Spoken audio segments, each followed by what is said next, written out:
So what I have here is this Lexus LS 460, I believe. Yes, 460. I'm working at a dealership that I do their high-end detailing for, and there was some scratches on the side right here. Now if you look very closely, right on the edge, you can still see little nicks. And sorry, this is not in HD because I'm still having issues with either my outdated editing software or who knows what. But that's mostly irrelevant. So I wet sanded this. I wet sanded this with 3000 grit. I also did it on this panel here.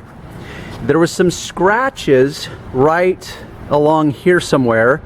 So what I did is I sanded the scratches out here, I sanded them out here, and I just wanted to see if I could remove these scratches here without doing any sanding. And I used 3000 grit and just a compound and a cutting foam pad here. So I was able to accomplish it by using my Griot's Garage DA polisher.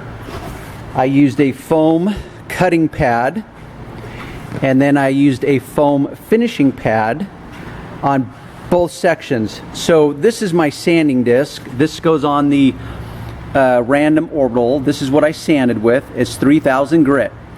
So as I said, on the 2 spots I sanded it first. On all 3 spots I then proceeded to use the cutting foam pad, which is that, and I used Menzerna. Where is it?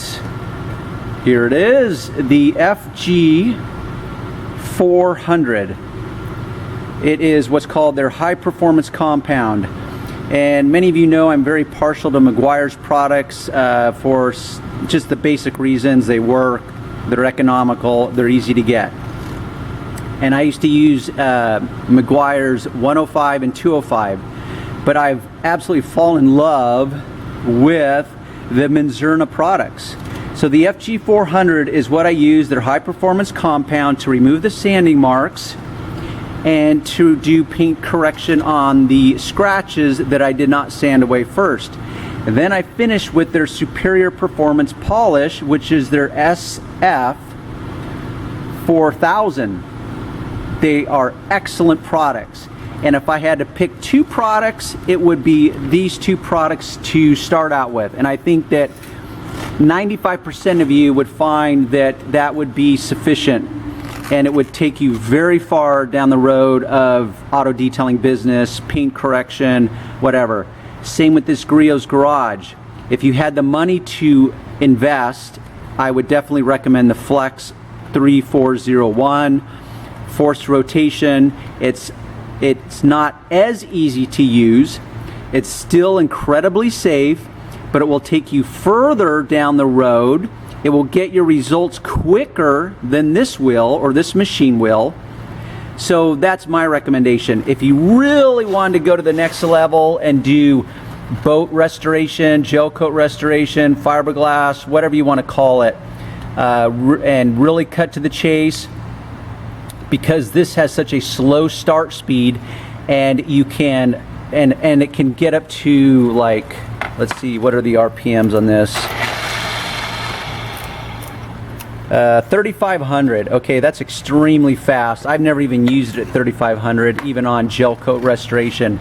I keep it at about 1800 RPMs, but I really have to lay into it with a lot of pressure, many passes, and with a wool pad. So that will take you further, and you are less limited on the options with this.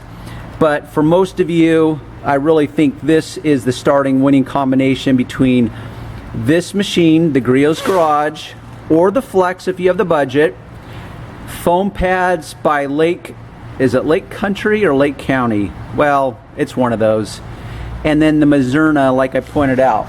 So that's what I did, and I've proven myself wrong, but the little caveat is that it required the right products, and it took longer rather than shorter. So I could have gotten to the end result quicker with my rotary polisher, but I wanted to prove myself wrong and prove you guys right and prove a more simplified way to the end conclusion, which is the random orbital DA polisher, and my personal choice is the Griot's Garage.